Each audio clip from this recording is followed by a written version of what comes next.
La verdad que con mucha alegría, con beneplácito absoluto, vamos a recibir en el marco de los 75 años de esta actividad a estos dos queridísimos amigos que además representan un legado maravilloso, un legado del cual más que, estoy seguro, más que privilegios, que también los deben tener, les da responsabilidades. Pero ya veremos. Estamos conversando con Álvaro Rizzo y Andrés Linardi, son los directores e hijos de Polo y Babi, los fundadores de Linardi y Rizzo, librería Linardi y Rizzo, que está este año cumpliendo 75 años. Buenas tardes y muchas gracias.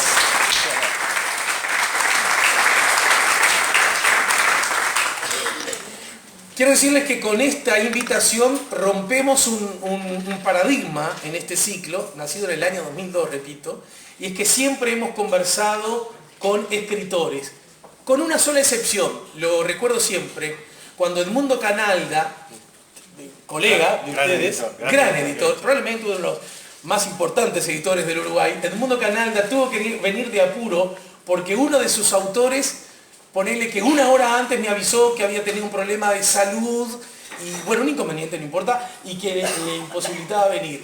Y entonces Canal, también haciendo rol de editor, dijo, bueno, no va lo llamé, le dije, mira Edmundo, no viene X, tenés que venir vos. Y allá vino Edmundo y lo hicimos con Edmundo, que además fue una charla preciosa porque aprendimos todos mucho. Así que bueno, muchas gracias queridos amigos, admirados amigos, y lo del comienzo. ¿Ustedes siempre supieron que inevitablemente iban a recorrer el camino trazado por sus respectivos padres? No, en realidad no. En absoluto. En absoluto. Justo recientemente una persona me preguntaba si de pequeño iba mucho por la librería. La verdad que no iba casi nunca. Sinceramente, haciendo memoria, las pocas veces que iba era gracias a los inicios de las clases, porque Barreiro y Ramos estaba en la esquina, y como todo alumno que deseaba sus útiles nuevos, me iba hasta Barreiro y compraba todo en la cuenta corriente, y ahí iba a visitarla, pero siendo que vivíamos más o menos lejos de la librería, rara vez la visitaba, algún sábado acompañado de mi padre, pero si no, no era común que fuera, así que no estaba predestinado realmente, en mi caso al menos. Ya vamos a ver cómo y cuándo cayó esa ficha. Andrés, decinos cuántos años tenés vos. 60. Bien, muy bien. ¿Y en tu caso, Álvaro? Mi caso fue algo así tipo, si no venís a hacer algo el verano, te dejo sin la semanada. Una cosa por el estilo de mi viejo, yo con... ¿La semanada? La semanada, no te doy plata si no venís por lo menos a ordenarme las estanterías. Y ahí empecé a ir, creo que yo tengo 61, antes que lo pregunte. Está bien. Y eso fue cuando tenía 20 años. Había hecho un viaje con amigos a Europa y volví y estaba allí que no hacía muchas cosas por la vida y mi viejo me puso esa orden, vení, dame una mano, hace algo, no estés ahí holgazaneando todo el día, algo que en todas las casas siempre hay un ejemplo de ese tipo. Y bueno, y empecé a ir y poco a poco me empezó a gustar y no me quiero adelantar en las preguntas que... En el trayecto que Alejandro nos va seguramente a guiar, pero si hoy lo pienso hacia atrás, pasaron 40 años y no me veo haciendo ninguna otra cosa que no sea esta profesión. ¿Ambos son papás? Sí. ¿Saben cuál es la pregunta que se viene entonces, sí, no? Y la pregunta que se viene no tiene respuesta. Ajá. Porque los dos somos papás parecidos, porque tenemos un varón y una niña cada uno de nosotros. Cruzados. Yo tengo a mi niña, que me dio una nieta. Es verdad, sos un abuelo reciente, ¿no? Bueno, un aplauso siempre. Aquella que es abuela reciente sabe de qué se trata también. Una cosa increíble lo que nos está sucediendo, ¿verdad? Tiene 6 meses. Entonces soy soy un novel abuelo. Mi hija tiene 31, estudió, Estudió mucho, cosa que yo no hice. Mi varón tiene 26 y sigue estudiando, estudió mucho. Los dos son recibidos, profesionales universitarios. Y no se dio, no se ha dado que les interese el mundo del libro más allá de lo que le interesa a cualquiera el mundo del libro, ¿no? Más allá de sus estudios, más allá de las lecturas que le gustan, pero ninguno de ellos... O sea, la amenaza venía a ordenar libros porque te quedas sin, no corre. No, porque ellos hicieron las cosas mucho mejor que yo, no holgazanearon ningún verano. Entonces no tuve esa oportunidad de decirle, vení, siempre estudiaron, siempre tuvieron, digamos, una claridad de proyección de futuro mucho mayor que la mía a la misma edad, ¿no? Digamos. Y creo que en el caso de Andrés debe ser más o menos parecido. ¿Y cómo es la cosa en tu caso, Andrés? Sí, muy parecido, cruzado, porque yo tengo primero un varón y una nena. Todavía no tengo nietos, pero bueno, en cualquier momento. Bueno, mira, te queríamos decir algo. Sí. Baja por las escaleras en este momento, no, mentira. Bueno, nunca se sabe. Además ya no depende de vos. ya está, por suerte, ya está lejos de mí. No, ¿Y de edades similares? Sí, porque él tuvo primero y al año tuve yo, y después él tuvo y al año tuve yo. O sea que no fue programado. No, para hasta nada. eso por las licencias arregladas. Sí. No, lo lindo es que, claro, él tuvo una nena y yo tuve un varón, después él tuvo un varón, yo tuve una nena, y siempre pensando que podíamos llegar a juntar las dos familias, que eso era una de las posibilidades. Y ahí ya resolvíamos lo otro, ¿no? Ya estaba, la librería iba para el que quedaba. Pero la maldita libertad, estos tipos eligieron a otro. Ninguno pensó en el otro. Bueno, eso hicimos un viaje juntos en una oportunidad, él con su hijo y yo con mi hija, y no jugaban juntos y nada más. No los enganchamos. No hubo suerte. El asunto es que mis hijos, lo mismo que él, hicieron carrera universitaria, trabajaron. Tengo un hijo ahora en Barcelona que se fue a hacer un máster y se quedó a vivir allá. Y mi hija ya trabaja en una empresa internacional, también con carrera universitaria. La lectura no está en las prioridades de ellos, y eso que de pequeño les metíamos libros muy secretamente para ver si enganchaban. Algo leen, pero no tienen lo que tenemos Álvaro y yo, que es la necesidad de tener un libro cerca, y la falta cuando no tenemos nada para leer cerca. Estamos en un punto que dependemos totalmente de la lectura, porque no podemos vivir sin ella. Nuestros hijos no lo han heredado eso, lamentablemente, pero bueno, la vida nunca se sabe las vueltas que dan. Algunos son jóvenes todavía. No, está bien. Quédate con ese que vos hablando sos mucho mejor que nosotros. Se lo van a hablar ustedes hoy, ¿eh? No, todas las profesiones creo que tienen algo de lo que voy a decir, pero la del librero o la del libro tiene un condimento fundamental, que es la pasión. Si tú no sentís la pasión por el libro, por la lectura, por la cultura, no sé, si un pintor no siente la pasión por la tela, por la pintura, evidentemente no va a llegar muy lejos. En el mundo del libro, trabajar con el libro es un poco lo mismo. Si no sentís la pasión, si no te pica el bicho y te interesa todo lo que está alrededor del libro, que es una construcción muy importante, ¿no? Porque el libro implica literatura, implica pintura, implica historia, implica política, implica, yo qué sé, tantas cosas. Si no te interesan esas cosas, y si te interesan más otras cosas, no la vas a desarrollar bien la profesión. Esta es una profesión que la pasión tiene que estar presente. A mí me gustaría, casi para ustedes, esto implica llover sobre mojado, que empecemos de cero y nos hagan el cuentito. ¿Por qué? A ver, una librería que cumple 75 años en sí mismo es un motivo de reconocimiento, elogio, de acontecimiento histórico, ¿de acuerdo? En cualquier dimensión y en cualquier circunstancia. Pero yo soy de los que digo que, aunque suene, digamos, casi como un oxímoron, como una contradicción, en realidad los 75 años de Linardi Rizzo va mucho más allá, porque Linardi Rizzo en sí mismo es una librería muy, absolutamente peculiar. Alguien podrá decir, todas las librerías lo son, porque cada una tiene su magia, su trayectoria, su peripecia, y siento que también eso es cierto. No obstante, cuando hablamos de Linardi Rizzo hablamos de una serie de asuntos que la vuelven única e irrepetible y probablemente única e irrepetible en buena parte del planeta. Háganos el cuentito. ¿Qué es Linares de Rizo? ¿Por qué de Linares de Rizo conocen tantas personas de tan diversas partes del mundo? Qué buena esa pregunta. Y qué difícil que la tengamos que contestar nosotros mismos.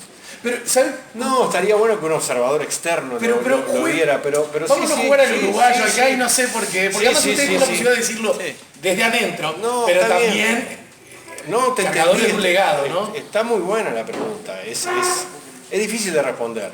Yo voy a intentar. Y después le paso a Andrés a ver qué, porque podemos tener opiniones un poco diferentes, por algo somos Linares de Rizo. Pero yo creo que la librería es verdad, se ha convertido en algo icónico, se ha convertido, como nos lo dicen, queda mal que yo que soy parte de la librería lo diga, pero nos lo dicen, en una librería legendaria, en un punto de referencia turístico, en fin, en una serie de cosas que deben ser ciertas, porque nos pasa permanentemente. Yo creo que se sostiene en dos grandes pilares, me parece, para empezar a esbozar una respuesta de la pregunta que tú decís.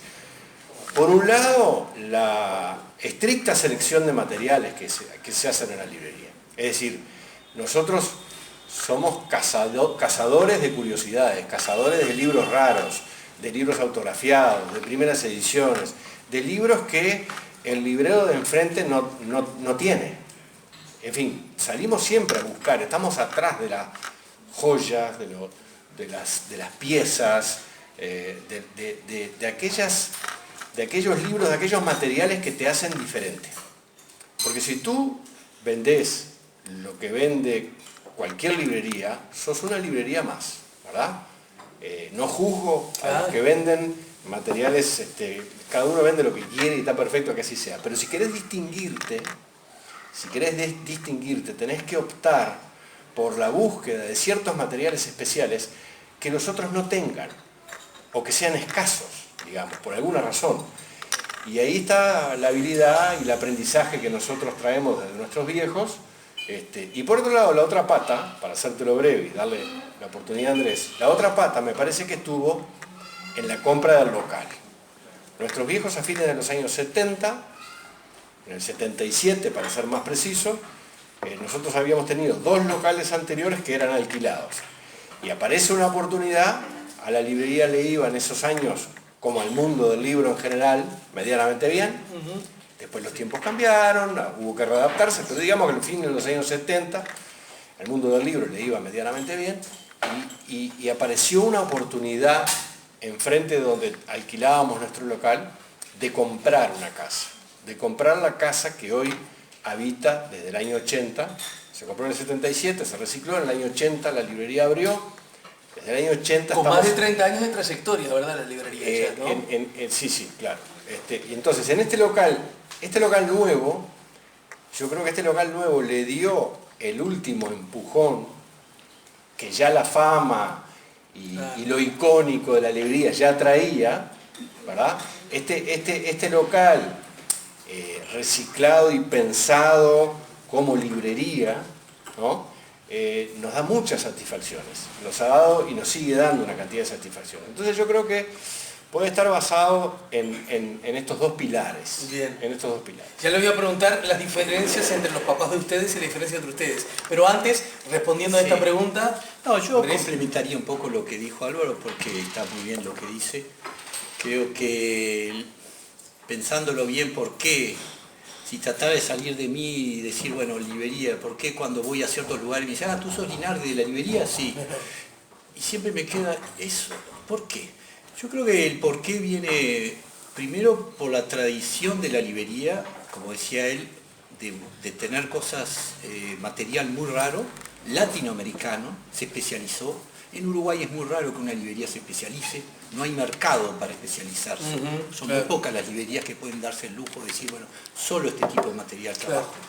La librería en cierto momento de su historia, en sus inicios prácticamente, dijo, bueno, solo material latinoamericano, que coincidió un poco con la generación de 45, el inicio de la generación de 45, la vuelta de Torres García al Uruguay, la crisis en Europa y los latinoamericanos que empezamos a descubrir el continente latinoamericano, que también tenía sus valores, y no mirar tanto a Francia y a Europa como faro de la cultura. La librería nace en ese momento, en un momento también de auge de la cultura nuestra, alrededor de marcha, de los escritores de marcha que pasaban por la librería. Y todo eso fue creando un mito de la librería a nivel local, de que era un lugar por donde se pasaba si querías encontrarte con un Onetti, con un Benedetti, con un Galeano, con un Neruda.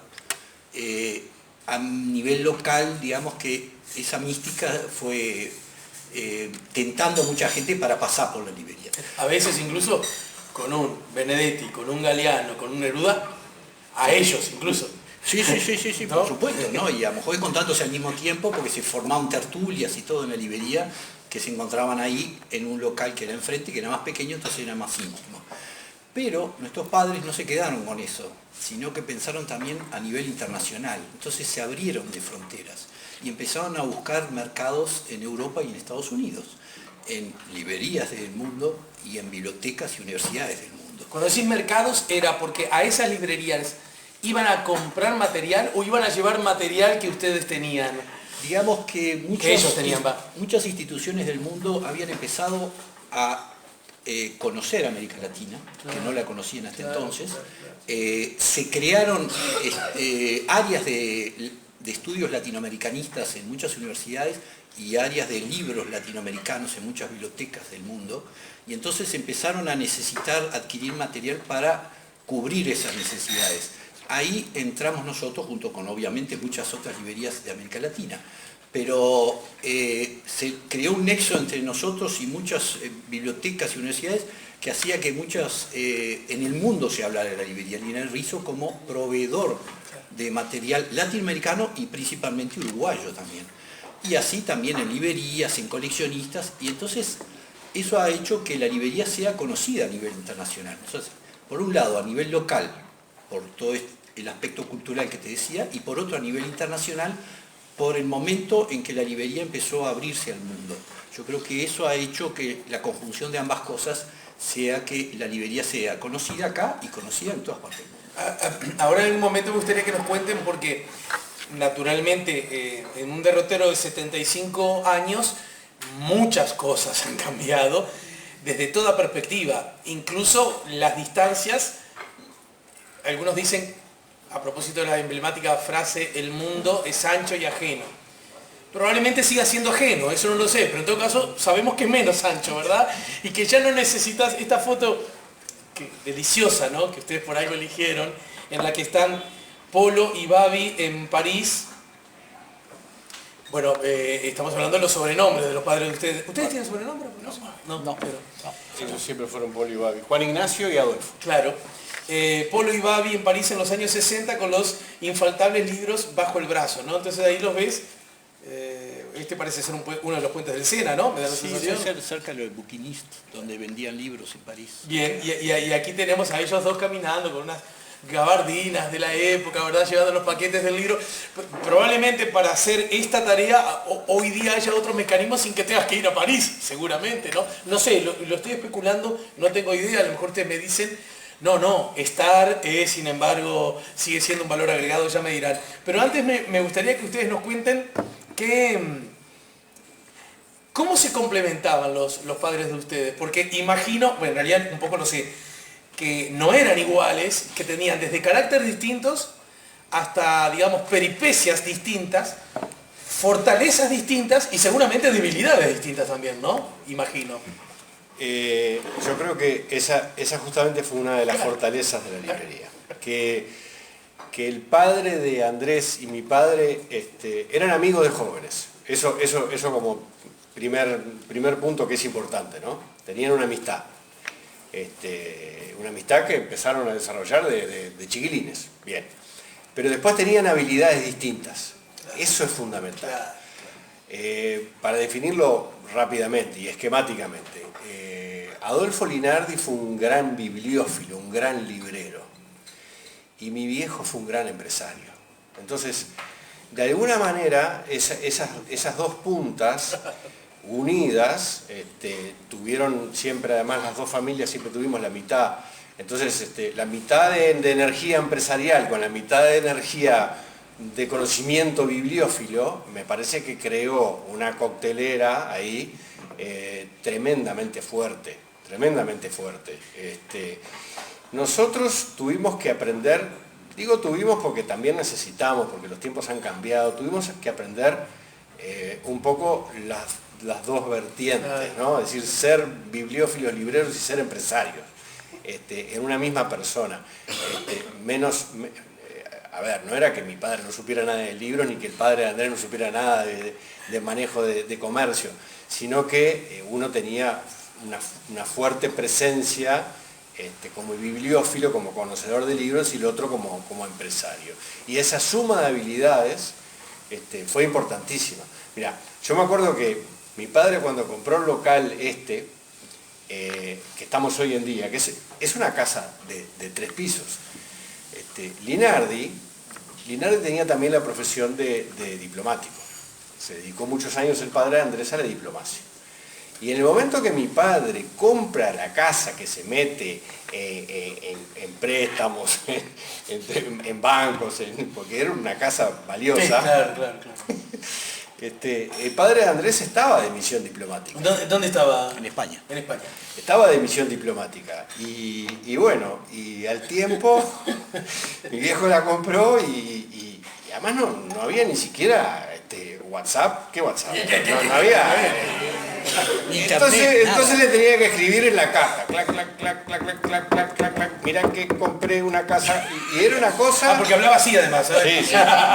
Entonces, iba a la carta, volvía a la carta, algún llamado telefónico, pero aquello que la operadora te decía 5 horas de demora, bueno, en fin. Entonces, y la casa te va a salir más cara, ¿no? yo me acuerdo de la llegada de Linardi en algún momento, de vacaciones o qué, a conocer la casa que mi viejo había comprado. Una cosa por el estilo. Bueno, no, esa era la dosis de confianza que se tenían también, ¿no? Andrés, en aquella época vos estabas con tu papá en la misión también porque eras un gurí, o sea que... Sí, yo me tocó 2 misiones de él. Primero en París, el 68, y después en España, del 75 al 80. O sea que justo cuando el padre de él le ocurrió esa locura. Qué vida de porquería la tuya. Bueno, algo aprendí. Digo, me ha servido para la librería, no te creas. No, es que lo creo, Me ha servido ¿no? muchísimo Sí. lo que aprendí allá. Porque aparte estudié en la escuela, allá hice escuela y liceo, ¿no? Pero digo, lo curioso es eso, que ahora que él está diciendo eso, estaba pensando, sí, nosotros estábamos en España y era todo a carta, y la resolución de la compra de este edificio y la restauración. Claro. Hay que ver las condiciones en que estaba la casa. Sí.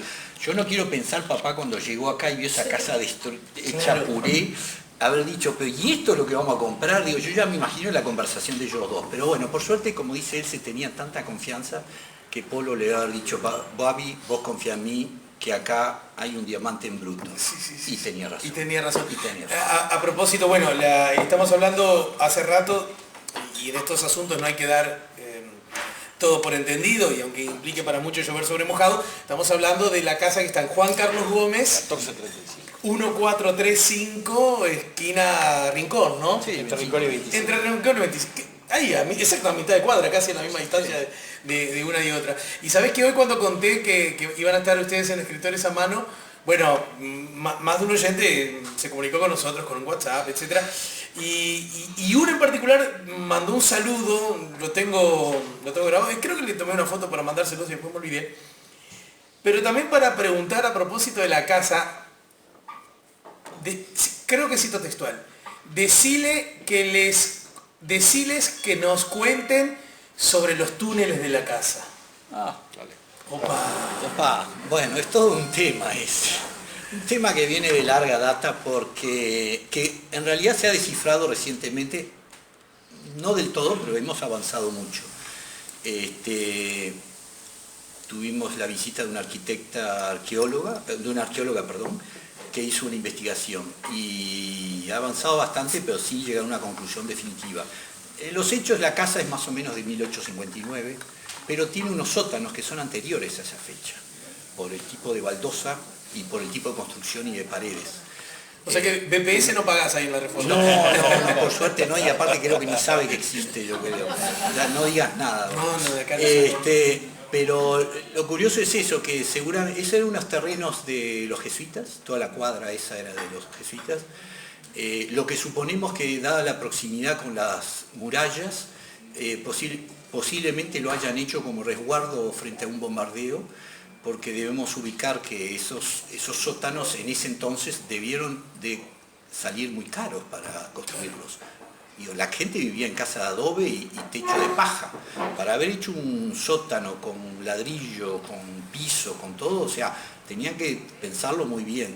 O sea, que suponemos que debe haber sido eso. Después el asunto es que cuando se construyó la casa en 1859, suponemos que se aprovechó y se dejó eso, y más que nada se aprovechó como un aljibe, ya no tanto como protección, porque ya la ciudad tenía otras necesidades. 1859. Entonces ya había, las grandes guerras, ya habían pasado, y creo que el que construyó la casa ya pensaría en vivirla sin necesidad de estar protegiéndose frente a un bombardeo. Entonces lo usó más como un aljibe, porque la parte de abajo de la casa, que es donde está la librería, según arquitectos, era la parte de las caballerizas y de los carruajes. Por tanto, ese sótano les servía muy bien. Con agua de lluvia lo rellenaban, porque aparte hay marcas de agua a cierta altura de la pared, lo rellenaban y después por un agujero en el piso que aún existe sacarían agua con baldes. Esa creo que es más o menos la historia. Pasa que después le han hecho historias miles. Lo que comunicaba con la catedral, todo eso. Sí, después han dicho que los curas le aprovechaban para escaparse, de que nadie los viera. Toda la mística que quieran agregarle a esa. Igual viene bien. Viene bien, divino. No queda cerca, claro. Recordemos que está en Cruz, ¿no? De algún modo está cruzando la plaza. No, y había otra casa, la Silencieuse, en Toussaint-Go, que algunos de ustedes a lo mejor se acuerdan, era una casa de ropa de hombre, después fue un restaurante, que también tiene un sótano.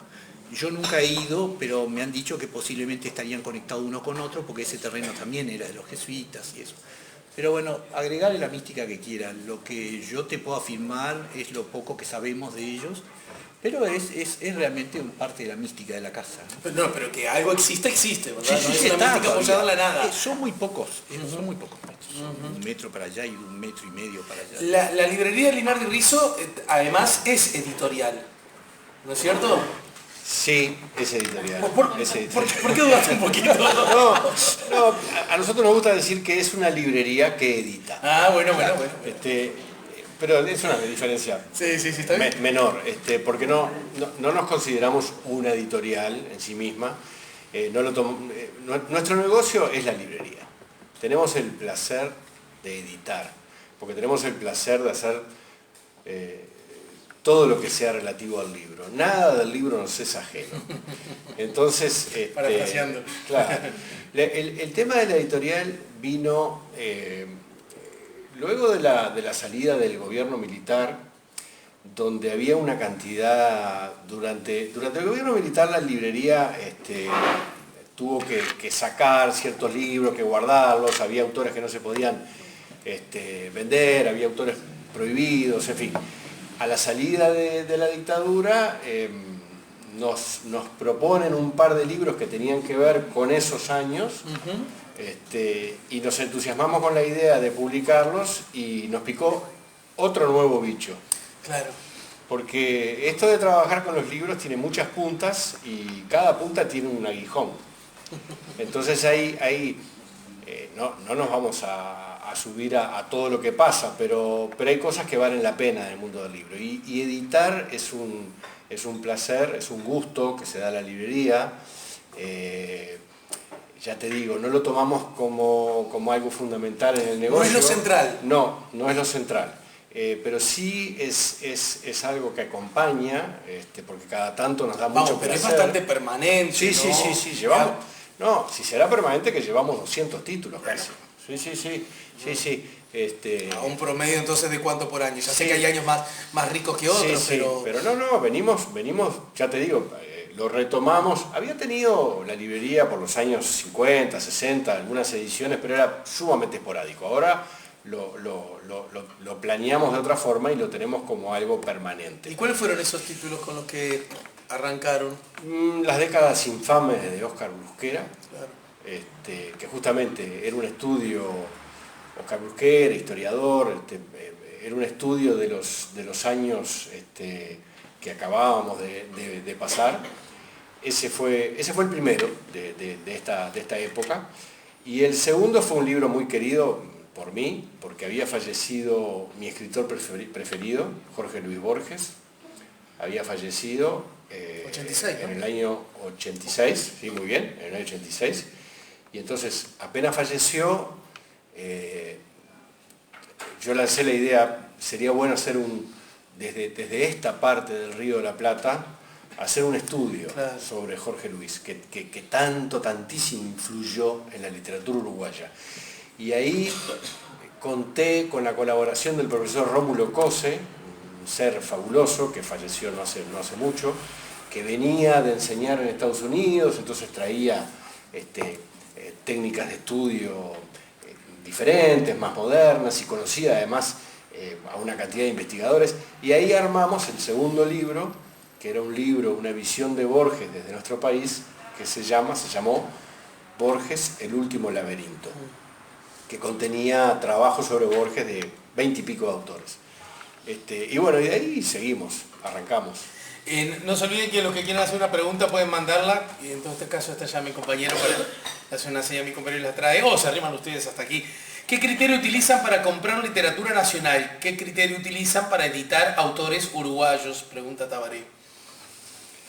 Para comprar le voy a dejar a Andrés, que es el especialista. Y ya de paso me responden a la pregunta que quedó implícita, y era, ¿quedó claro el perfil de vuestros padres? Sí. Ustedes son herederos de ese... ¿Saben que cuando uno se trata de una palabra lo peor que puede pasar es que todo el mundo le diga cómo debe ser palabra? Herederos. Lo saben, ¿no? Lo saben, ¿verdad que sí? Bien. ¿Son de alguna manera o ustedes han adquirido también matices propios y algo distintos y distantes? Tal vez no tan marcados como yo. Claro, No tan marcados. tan... Ya tuvimos una educación bastante parecida y inquietudes parecidas. Por más que dentro de la librería cada uno se encargue de áreas diferentes, tal vez precisamente por eso, por los gustos personales de cada uno. Claro. Él está más en los libros nuevos y en la editorial, y yo estoy más en la parte de libros antiguos y administración. Pero se ha ido dando solo eso, tal vez por nuestros caracteres precisamente. Ajá. ¿Y cuáles son esos caracteres? Y bueno, a mí me gustan mucho las cosas antiguas. Te lo pregunto de otra manera. ¿Qué cosas? Sí, a ver. ¿Qué cosas de Álvaro? Sí. Estamos hablando como socio, amigo, socio, ¿no? Compañero de ruta larga. Sí. ¿Qué cosas a vos te sigue diciendo, bien este loco en esto? La verdad es que pasan los años y no deja. ¿Y qué cosa decís? La pucha, este no prende más. Y lo mismo al revés, ¿no? Que decís, Tenés cuidado con lo que vas a decir. pará, no amenaza. Una de las cosas que no me gusta de Álvaro es que me amenaza. Qué compromiso. Dale, ya está. Llegaron 75 años, ya llegaron. A ver, te voy a decir la verdad. Si hay algo que aprendí en la vida es a ser muy diplomático. El padre era diplomático. Claro, también con esa escuela, si vos lo aprendés. Álvaro es un genial compañero de viaje en la vida y en todo, porque hemos viajado juntos y la verdad que no me quejo.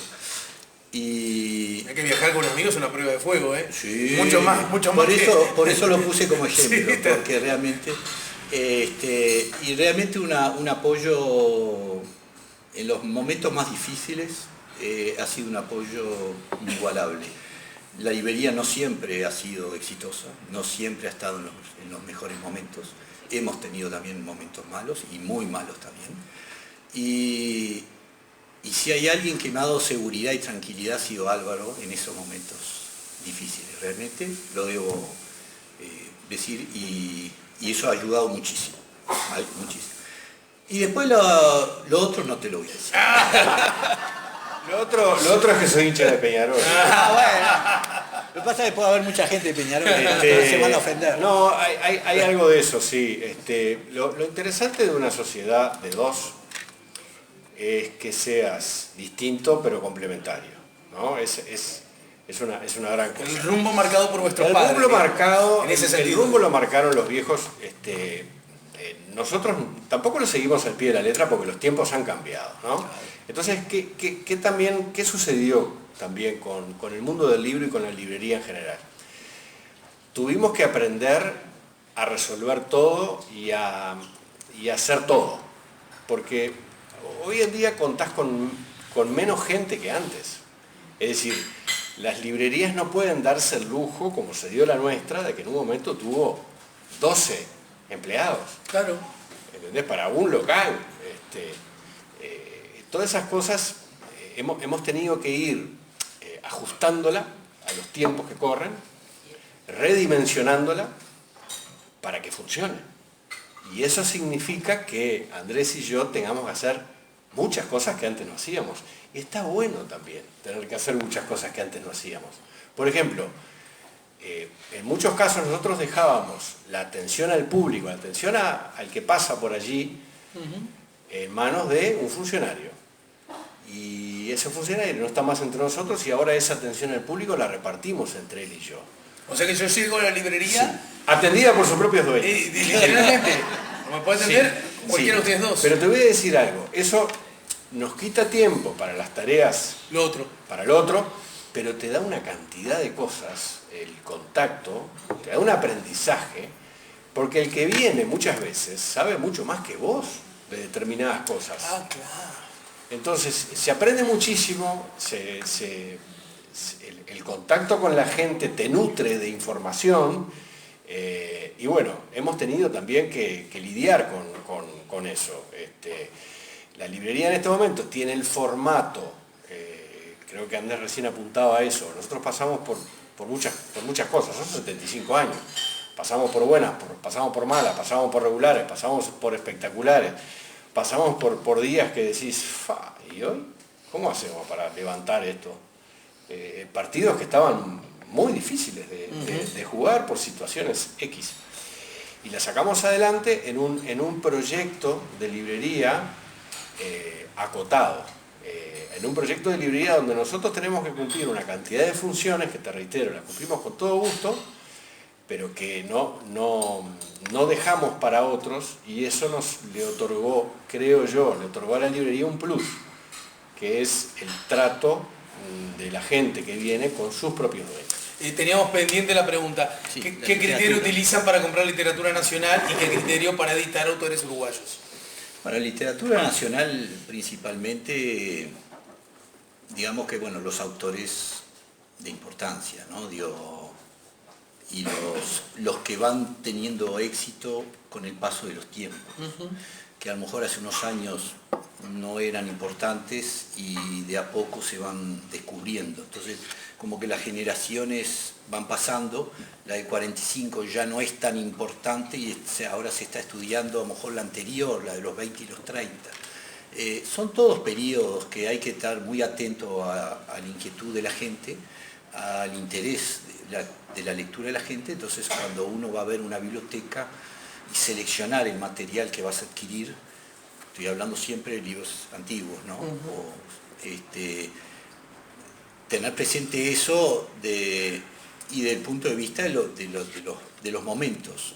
Hay autores que hoy en día no se leen para nada, entonces ya mismo lo que tenemos en la librería alcanza y sobra, y hay otros que buscas con desesperación porque te lo están pidiendo y no los tenés, y bueno, siempre estás esperando encontrar eso. ¿Y quién impone esos cambios? Es el, entre comillas, Sí. mercado, es decir, ¿cómo se va moviendo esa marea que va en una dirección o en otra? ¿A qué leyes responde, si es que se pueden advertir o descubrir esas leyes? Mira, no te sabría. Bueno, que si la descubriéramos, no, claro. sería... Si yo sabría de Claro. antemano, ya salgo a comprar Claro. esos libros antes que todo Claro, el mundo. sí. No, Pero no hay realmente... pistas, ¿de qué depende? Que... Yo creo que deben ser el origen, digo, si empezás a buscar, a ir para atrás, terminará seguramente en lugares de estudio de universidades o de núcleos de literatura, de gente que lee y que busca autores que no se han estudiado hasta entonces, Claro.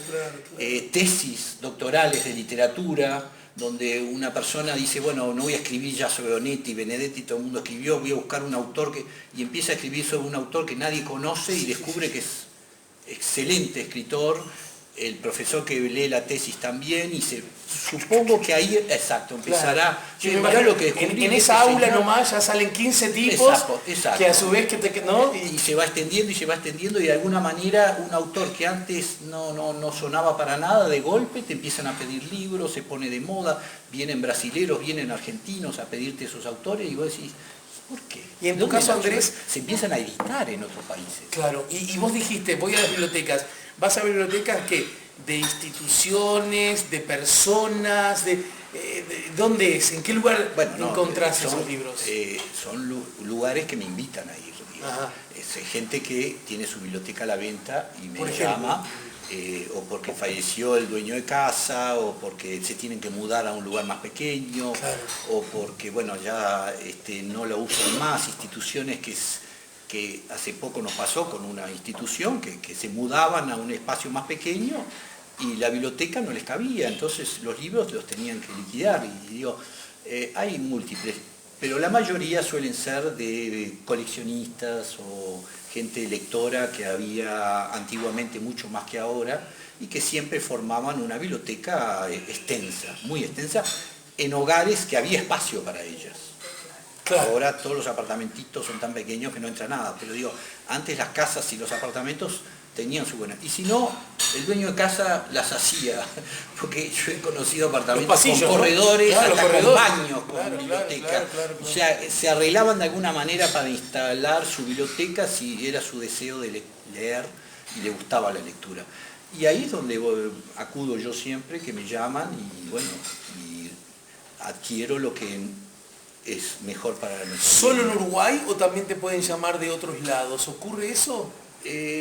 No, la mayoría No. de Uruguay. Argentina en alguna oportunidad tuve a punto de, pero al final no salió. Pero vienen a comprar sí de otros lados, Sí, ¿no? sí, Eso sí. comprarnos nos compra de todos lados del mundo. Y nosotros en una época que el mundo no estaba tan conectado y globalizado, comprábamos por catálogo, mi padre principalmente y Polo, compraban por catálogo a librerías de otras partes del mundo. O sea, recibíamos los catálogos impresos, porque no había internet, no había nada, Claro. y ahí mi padre o Polo apuntaban encontraban libros uruguayos o latinoamericanos que podían interesar a la librería, y los compraban y los traían. La pregunta tenía también, Sí. y para editar, quizás para editar estos autores, El micrófono indica los roles, ¿no? Una cada uno.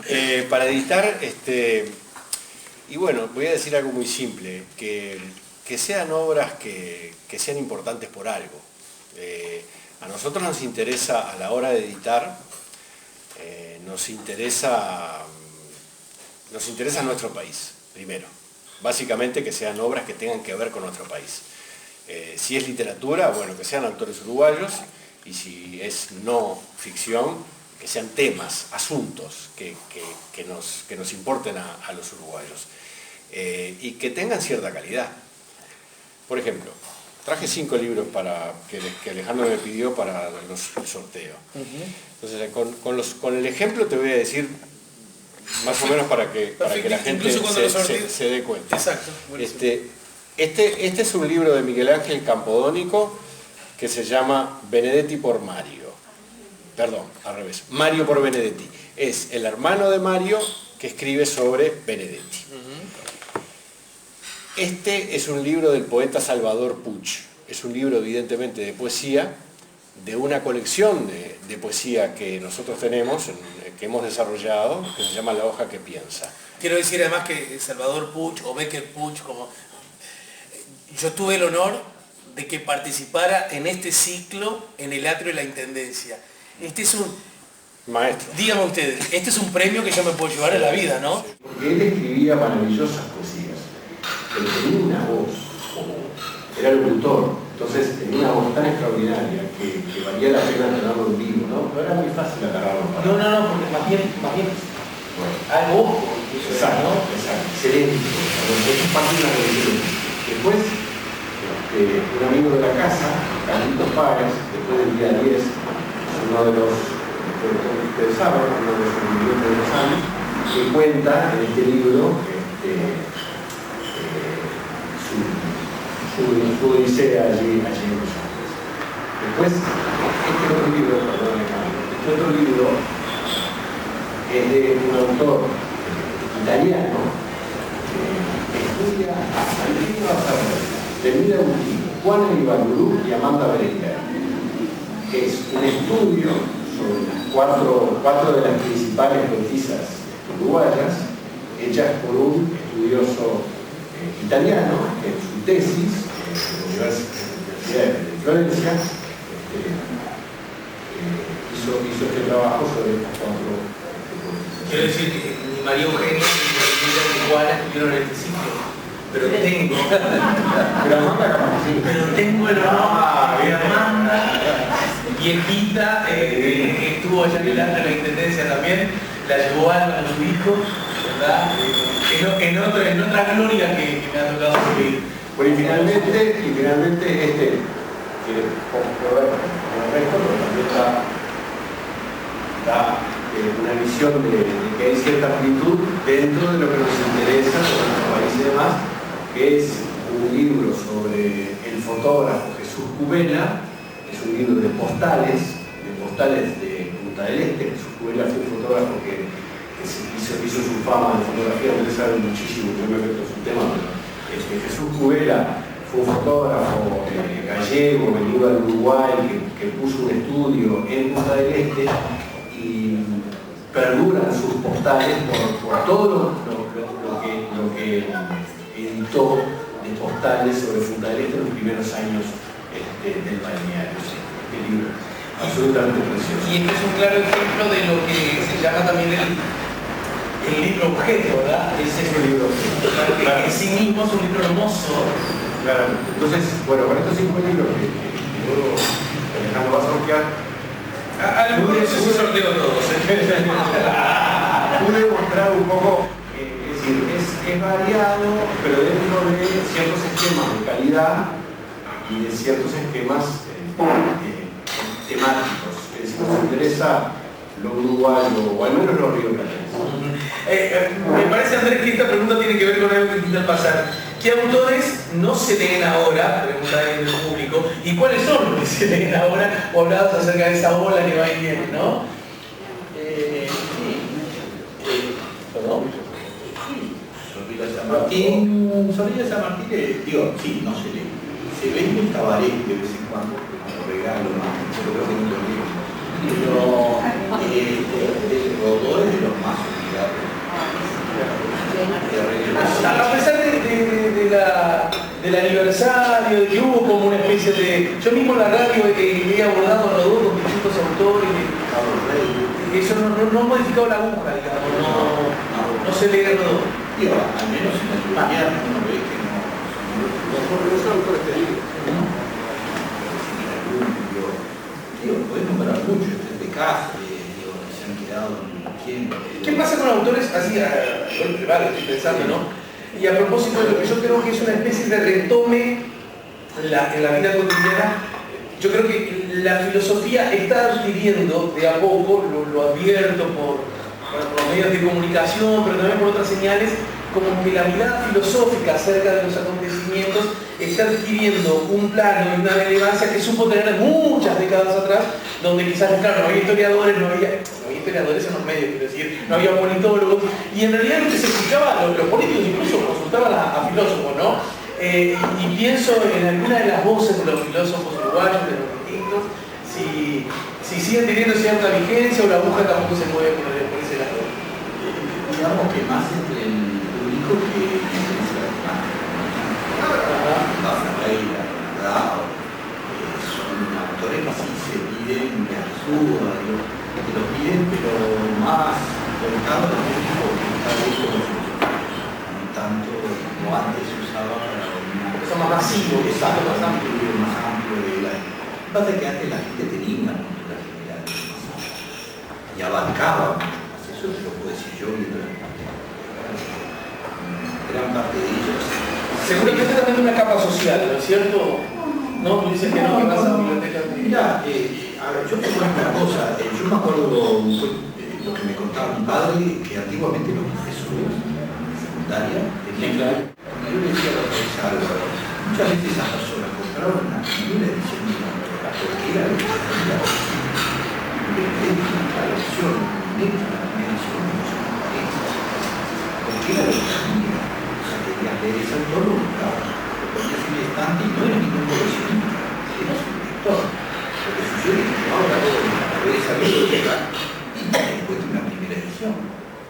Es el cambio de mentalidad. Entonces no es solo coleccionista, no es gente de mucho dinero, no necesitaba. Sí hay la colección de coleccionistas que aprovecharon, por ejemplo, los años 40, 50, final de la Segunda Guerra Mundial, que Europa estaba muy barata, y entonces gente con tampoco tenía que tener por lo menos cierto capital, digamos, cierto capital y cierto interés y curiosidad por ese tipo de libro. Te iba a ser loco y volvías con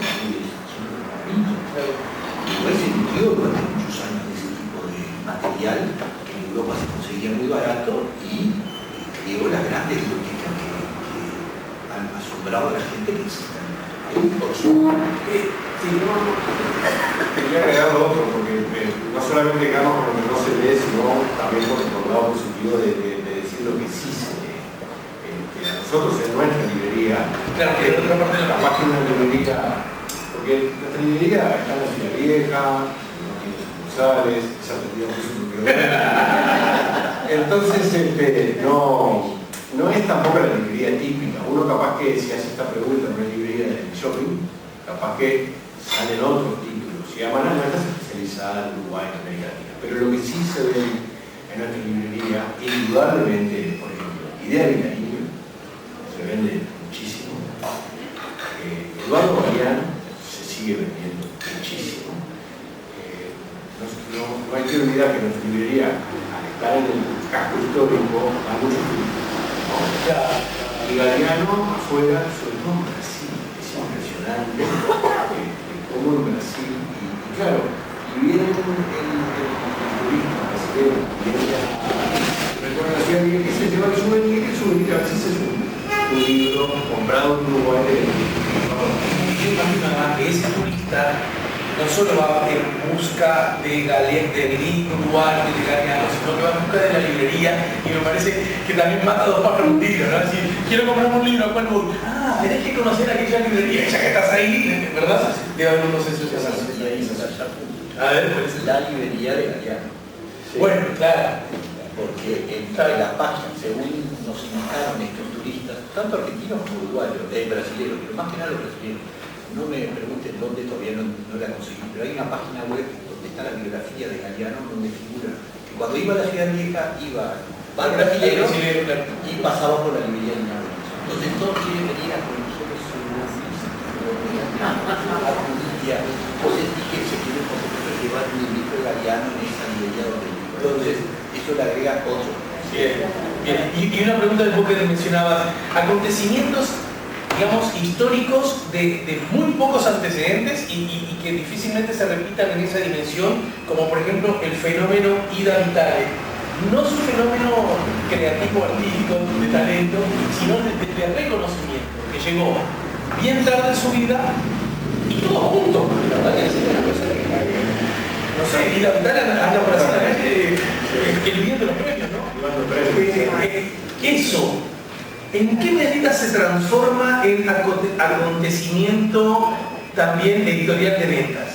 ¿O no? Sí, repercute, sí, repercute. Un premio de la magnitud de los premios que obtuvo Ida Vitale se transforma en interés de ese autor en las librerías. No, a ver, Ida Vitale nunca va a ser una autora más, ¿no?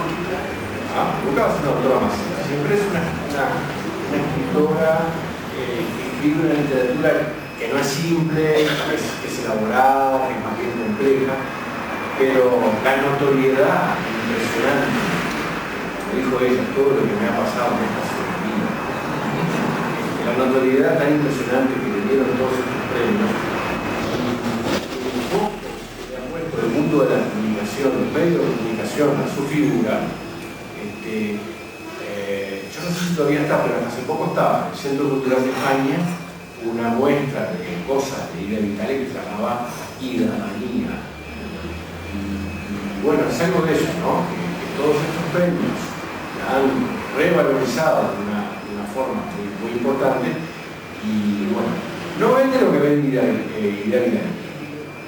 Ida vende siempre mucho menos, no tiene la popularidad de una idea Vitale, pero tiene un Benedetti. Las poesías son distintas, ¿no? Tiene una penetración, lo de Benedetti y lo de Vitale tiene una penetración mucho más inmediata. Pero bueno, volviendo a los autores que en la librería terminaron, mejor dicho, los autores que en nuestra librería se venden, son libros y demás, está el caso de Mario Benedetti. Creo que es un caso muy interesante, que no es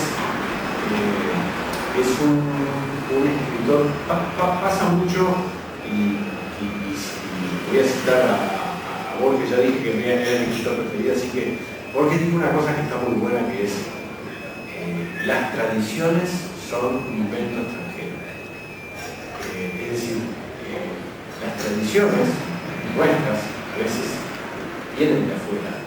Y estos autores que empiezan, hoy lo preguntabas vos, que empiezan a surgir, son todos uruguayos que empiezan a usar su nombre, muchas veces están expulsados de otros sitios. En el caso de Febrero es clarísimo, está expulsado de Buenos Aires, está expulsado de Madrid, está expulsado de Estados Unidos, de los centros de estudios latinoamericanos, que buscan, como decía Andrés, que buscan autores para hacer sus tesis, para hacer sus estudios, para hacer sus cursos, que no sean garillados. Yo imagino un doctorado en los Estados Unidos sobre Benedetti, el jurado te va a decir otra vez. Hay 248. Claro, pero bueno, entonces vamos a escribir algo que no hayan escrito los 247 restantes, ¿no?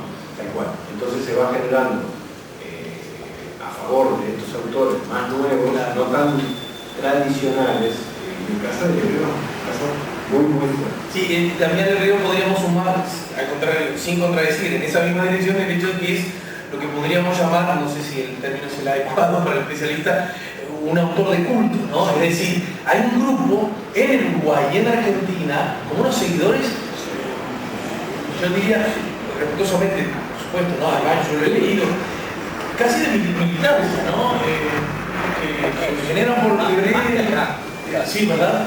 Y que hace que también eso le dé como una gota adicional, ¿no? Y a la autoría de los autores.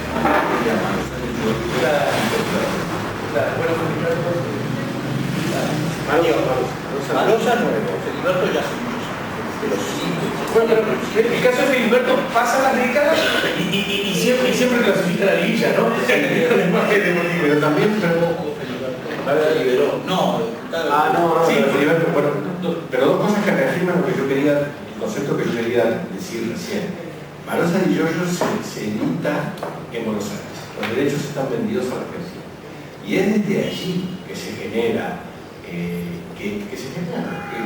crece el mito de Marosa. Marosa el mito también lo provocó, lo alimentaba, figura una personalidad. Pero desde afuera a veces se incorporan hacia nuestro interior. Y el caso de Filiberto es clarísimo. Julio Cortázar, que hace un prólogo, creo que es el Rodrigo y otros cuentos, es un prólogo que trasciende, y a partir de ahí se afirman muchas cosas para la fama de Filiberto. Y además, bueno, hablábamos recién acá entre nosotros es que Filiberto liberaron los derechos de autor, porque ya tiene, indica la ley, más de 50 años de fallecido, entonces cualquiera, yo, tú, él, ella, puede editar a Filiberto Hernández de forma libre. Entonces eso también hizo que se propagaran las nuevas ediciones de Felipe. Bien, estamos, y además creo, no quiero meterme en camisa de once varas, pero creo además que había ciertas dificultades para acceder a eso, ¿no? Entonces, porque convengamos que eso, cuando se llega a cierta cantidad de años, liberarse por norma facilita. Pero en todo caso, el cambio no es tan abrupto cuando los poseedores de esos derechos están dispuestos a. Entonces, el cambio no es tan radical ni intenso. En este caso me parece, por las cosas que he escuchado, no, y además sin juicio de valor, por supuesto, ocurría que estaban como un tanto encapsulados, ¿no? Estamos pensando en final, chiquilines, en efecto, porque además queremos hacer el sorteo, obviamente, de los extranjeros, que los voy a llevar todos para casa, pero no lo dejen. No lo haría jamás, no lo haría jamás. Estoy vencido, pero no lo voy a hacer, pero no crean que no lo estoy pensando. Porque habla bien de mí, porque hay que hablar del asunto. Porque el asunto es hacer las cosas bien, tentados de hacerlas mal. Porque si no sos un santo varón y todo lo que te sale en la vida es hacer las cosas bien, ¿cuál es el mérito? El mérito es decirle al gordito no al pan con grasa calentito, ¿verdad? Pudiéndole haber dicho sí, y así toda la vida. ¿Se entiende, no? Bien, estamos pensando al final. Me gustaría que en este último me hablaran de los desafíos que necesariamente atraviesan cada cosa que ocurre arriba del planeta y que tienen que ver, yo qué sé, desde el avance de la tecnología que hace que las cosas que antes estaban lejos y a disposición de unos pocos ahora estén cerca y a disposición de muchos, pero que también traen consecuencias como que ya para leer no necesito el libro, objeto, ya puedo usar otros soportes, otras plataformas, que la propia vida de los individuos. Incluso me gustaría conocer la opinión de ustedes de un debate que siempre es legítimo y pertinente, y tiene que ver con, en realidad antes se leía mucho más, el antes no se sabe mucho dónde está instalado, ¿no? Pero bueno, para que sea eficiente nunca tiene que estar bien instalado.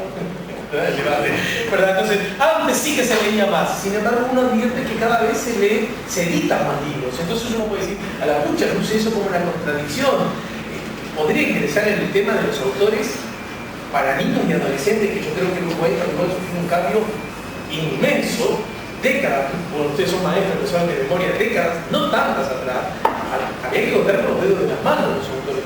Y ahora no te alcanzan los dedos de un 100 pies para hablar de todos los autores que hay para niños. Vos mismo la cámara ya premian el libro de ilustraciones, no sé, ¿dónde estamos? ¿En qué aguas navegamos ahora? Déjame darte un dato. Primero quiero aclararles que es el presidente de la Cámara de Voceros en un momento, pero bueno, por eso está mucho más al tanto que yo del tema. Yo quiero decir que tengo muchas esperanzas con el libro. Creo que se lee, no sé si más que antes. No hay más que ver la cantidad de editoriales que había en los años 20, 30, 40 en Uruguay, que eran muy poquitas y ahora en cantidad. O sea que eso de que se leía más antes que ahora, no sé si antes no se hacía pero ahora se lee en todos los medios electrónicos, papel, que compiten, no sé, antes se cine y puntualmente. Cada uno encontró su espacio y su lugar y siguió para adelante. Que habrá menos lectores en papel ahora, no sé. Yo veo que los medios electrónicos no avanzan, la cantidad de lectores en medios electrónicos no avanza. Llegaron a un toque que no sé si seguirá creciendo porque ahora el libro se sigue y los millones en el mundo. Así que yo personalmente tengo mucha esperanza en el libro. Creo que tenemos el placer de poder aún disfrutar de la tinta y el olor a papel cada vez que abrimos un librito y eso no y nada, digo que yo no puedo hablar de eso, lo del preámbulo, que es la original, es el que sabe bien de sobre todo de literatura infantil, que la otra vez me comentó algo que me dejó asombrado.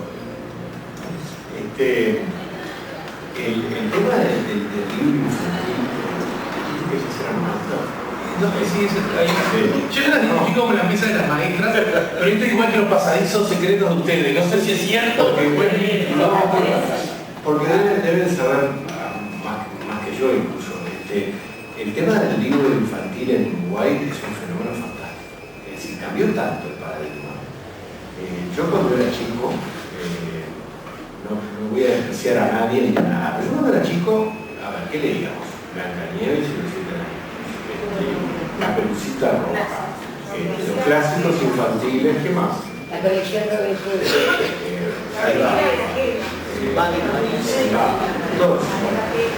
Hoy leemos, hoy los niños nuestros leen a Roy Belocae, a Susana Olaondo, a Ignacio Martínez, a María Guzmán, Daniel Baldi. Si empezamos con la lista no paramos más, ¿eh? Y además, pero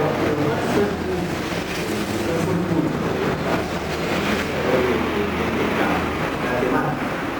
Les empezaron a hablar a los niños de su barrio, de su club de fútbol, del almacenero de la esquina, de su balneario de Cabo Polonio, de Piriápolis, de Punta Lete. El Melando, ahora que hablas de... El Melando, Magdalena Herrera, hay una cantidad que es interminable. Tía Yen, además son muy buenas. Todos los que mencionaste pasaron por acá, todos. Son buenísimos. Y creo que el cambio fue un cambio de paradigma en el sentido de el eje temático, que empezaron a escribir de las cosas nuestras. Y eso no, una cosa no va contra la otra. Ahora que yo tengo mi nietita, yo también lo voy a leer, una cosita, ¿por qué no? Mucho más rico de cosas que tienen que ver con lo que le sucede a nosotros. Después lo otro, ¿qué va a pasar con el mundo del libro y toda esa discusión? Hemos pasado por varias etapas, porque estaban los hechos apocalípticos, que hablaba de la visión de libros, años bajando las cortinas. Lo decían así en ese tono. No lo decían en ese tono, yo lo escuchaba en ese tono. Claro, para vos eres... Yo lo decía normal, lo que pasa es que yo lo escuchaba así, esas noches que no dormís, que decís, ¿qué es esto que se nos viene arriba? El consumo cultural cambió y nuestra vida cambió más allá del consumo cultural. Hoy en día pedimos un Uber para que nos venga a buscar, compramos un pasaje de avión, reservamos un hotel. Yo no, mis hijos piden comida.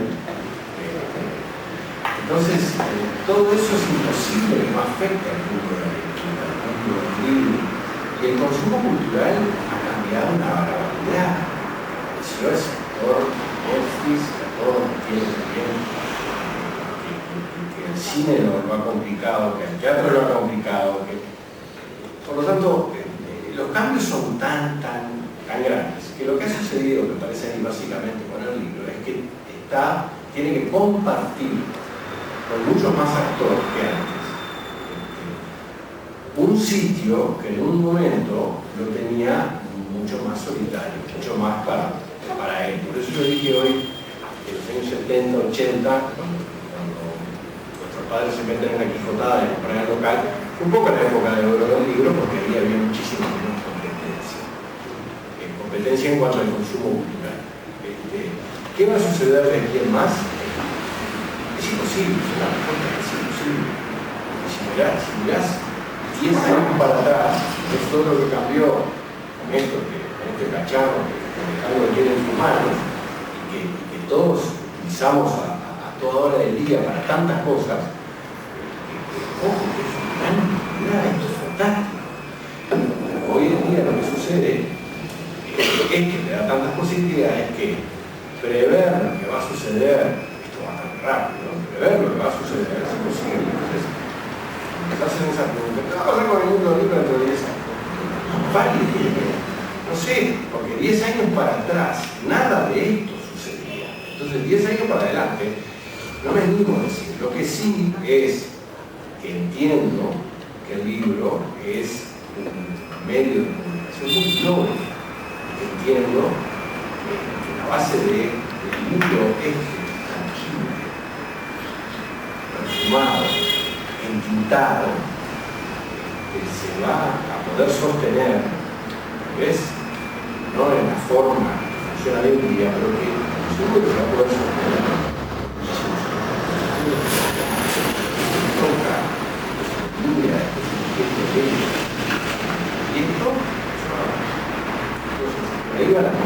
Bien, estamos pensando el final, ya vamos a hacer el sorteo. Hay una pregunta a propósito de la noche de la librería, tercera edición mañana. ¿Se suma la edición? Sí, se suma. Así que si a alguno le picó el bicho de la curiosidad de conocer la librería, buena chance, todas las maravillas que Alejandro dijo, pero nosotros no las conocen, mañana en la noche de las librerías estamos abiertos hasta las 12 de la noche. Y nos vamos a los pasadizos. Y hay una presentación.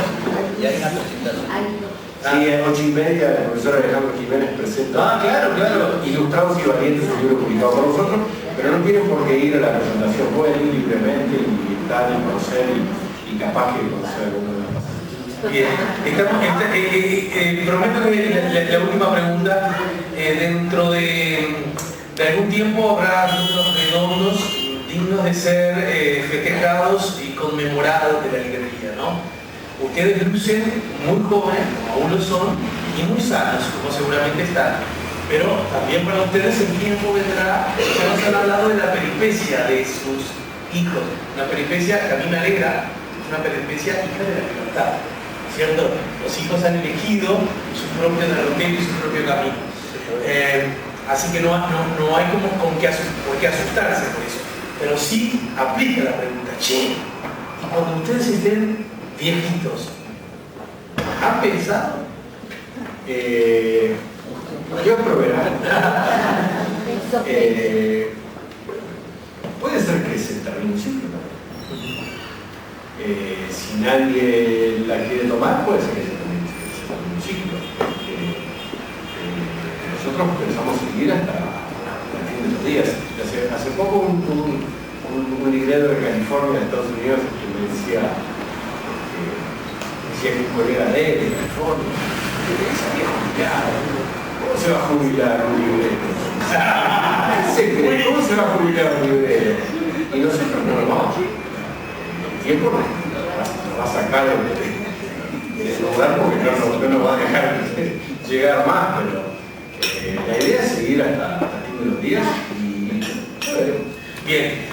Los distintos títulos que edite Linares Rizos y Grandes usa para que ellos directa o indirectamente estén con nosotros de aquí en más. Pero en todo caso nos comprometemos a que dentro de 5 años festejemos los 80, ¿sí? Que a eso vamos a llegar seguro. Gracias y felicitaciones.